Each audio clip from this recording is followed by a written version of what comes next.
it's been an up and down season so far. It only just started a little while ago. We haven't had a ton of competitions, but the injury bug has bitten us like a lot of other teams. We've been without our best kid, Brendan McEwen, at 174. He only wrestled our first competition. He's been out since. So it's hard doing without that senior leadership, that kid who's been around, who's had success. But other guys have stepped up. We've got Braden Turner, who's a redshirt senior, All-American for us a couple years ago. He's stepped up. He's done well in some of the competitions we've had. Knocked off some good kids and guys who have been ranked ahead of him. Recently beat the kid who's ranked 6th in the country, 16-2. So he stepped up. But we also have a lot of young kids stepping up too. Some kids who it's their first taste of college competition, whether they're freshmen or transfers. They see what the upperclassmen are doing and then how they train on a day-to-day basis, and they know what they need to do to get to that next level. And so that's kind of been the bright spot so far. Some of these young kids stepping up and getting some good wins under their belt. Probably the biggest thing is kind of what I just referenced was these young kids coming in, freshmen. Who may not be the best athletically or the most talented kids, but they just want to work hard. And they see what some of our upperclassmen have done in Brendan McEwen and Braden Turner, and maybe not the most athletic guys, not the best guys coming out of high school, but they just worked their way up and developed into some of the best guys in the country. So you look at a kid like our 133-pounder, Joey Kratchville.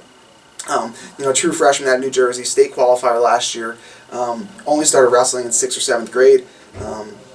But he's gotten some good wins under his belt so far. He recently knocked off a returning national qualifier, regional finalist from Pittsburgh Johnstown, and Evan Link. Beat him in an 11 or 12-minute match here in our home opener against Pitt Johnstown. So he's already closed the gap with a lot of those kids who are ahead of him, kids who have had more success in the past, and he puts the work in. So that's what we're really liking from our guys right now, is that they're just working, they're climbing that ladder, they're closing the gap with the guys ahead of them, and they're spreading the gap with the guys who they are ahead of. So guys like that, guys like Ray Nicosia, who's had some really good wins so far in the competitions that we have had. Most recently he pinned the kid who's ranked 15th in the country, Division I.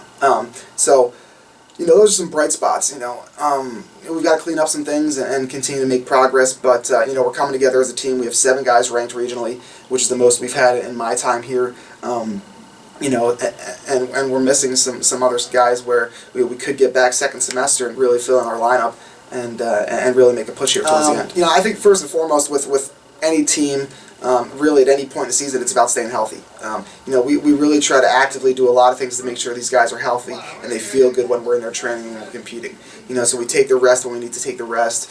We back off of the hard training when we need to. So that's the most important thing right now, is just staying healthy and keeping the guys mentally focused. Right now we're getting ready to end the first semester and have our winter break period where the guys will have 2.5 weeks off or so before we compete again. So for them, it's gonna be a lot on their shoulders to stay motivated over this break, keep their diet in check, keep their cardio where they need it to be for when they come back. So staying focused and keeping your goals in mind is really what it all boils down to. As long as you're focused at achieving your goals, whether it's to qualify for nationals, be an All-American, be a national champ, as long as those are in the forefront of your mind on a day-to-day basis, you're going to do what you need to. It's an exciting time. We get some time to recover from some of these injuries and hopefully get everybody back healthy, which I'm confident that we will. And then really make a push come January for the second half of the season. Midwest Class, this is the first time we're going to this tournament. And it's almost like the Midlands tournament of Division II. You're seeing a lot of your higher level Division II ranked teams and individuals. So we really wanted to get a taste of the guys we're going to see come national tournament. We're going in. I think pre-seeds came out the other day. We've got 3 or 4 or 5 of our guys in our pre-seeds. That doesn't mean a whole lot, but what it lets us know is that we've got some guys who can compete at the highest level. We're really looking for guys like Braden Turner, who's probably going in as the 2nd seed, to see some of this national level competition that he hasn't seen since he was there last year. We're looking for guys to step up and put a stamp on the first half of the season, first semester, and end it on a high note and build some confidence moving forward. These young guys who maybe haven't faced that highest level of competition, they're going to get a taste of it this weekend.